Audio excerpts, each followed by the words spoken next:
C'est un fait, l'énergie devient de plus en plus chère. Le prix de l'électricité va continuer à augmenter dans les années à venir. Et donc, qu'est-ce qui se passe? Le poêle à bois revient en force.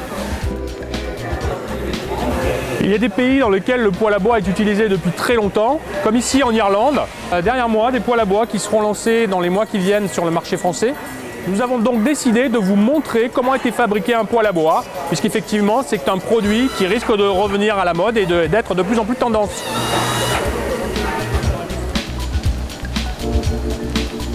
Si l'assemblage des différentes pièces de ces poêles est réalisé ici, en Irlande, une partie croissante des composants en fonte provient du cœur de l'Angleterre.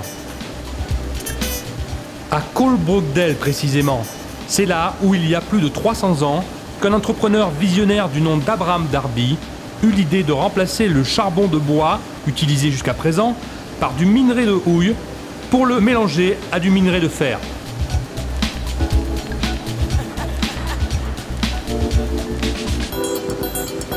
Porté à plus de 1300 degrés, ce mélange permet d'obtenir de la fonte d'excellente qualité.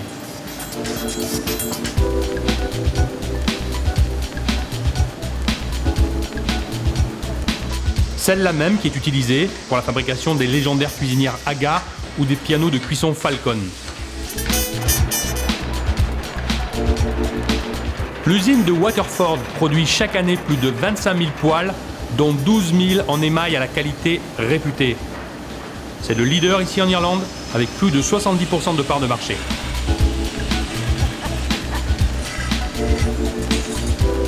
Un poêle à bois est constitué de fonte, on l'a vu, mais également d'émail. Et l'émail est une part importante. Un émail de bonne qualité se compose avec du verre, des pigments, et tout ça demande une certaine alchimie. On est ici dans la cuisine où on fabrique la poudre qui va être utilisée pour faire l'émail. Derrière moi, quelqu'un est en train de préparer le mélange. Vous allez voir, c'est un dosage très précis de tous ces composants. À la base de l'émail, donc, il y a différents composants en poudre, on l'a vu, du verre, des pigments, de l'argile également.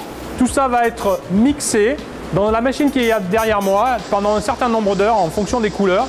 Et ensuite, tout ça va être mélangé à de l'eau pour en fait créer cette peinture quelque part, cet émail qui ensuite sera pulvérisé sur les produits et passé dans un four.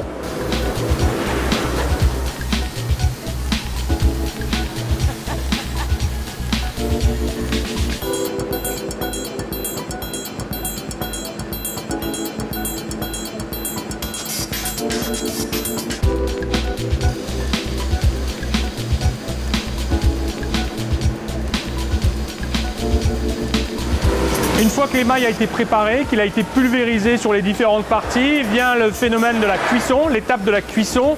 Avec nous, Michel Brett, le directeur de Falcon France. Michel, quel est le secret d'un émail réussi?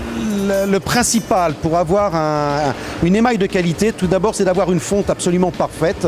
Ce que nous savons faire dans notre fonderie anglaise qui date de 1706.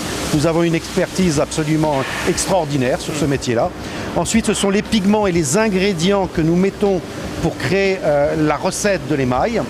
Et puis après tout ça, ce sont les cuissons et les temps de cuisson qui nous permettent d'arriver à un savoir-faire que peu de personnes maîtrisent en Europe.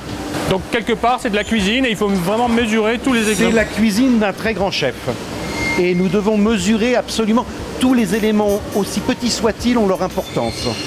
Et les professionnels sont déjà venus et ont vraiment confirmé que l'émail ici qui était produit ici Tous était de les professionnels que nous avons amenés ici depuis 18 mois et plus sont repartis avec une impression de savoir-faire exceptionnelle.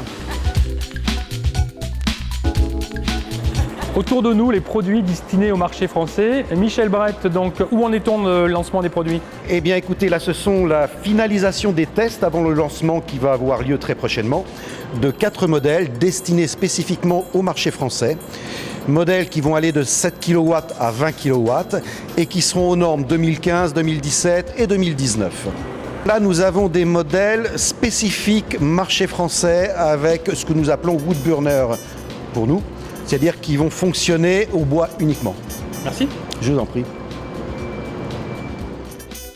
Voilà, j'espère que cette petite balade irlandaise et aux origines de la fonte vous en aura appris un peu davantage sur la fabrication de produits que l'on risque de voir revenir de plus en plus dans nos maisons.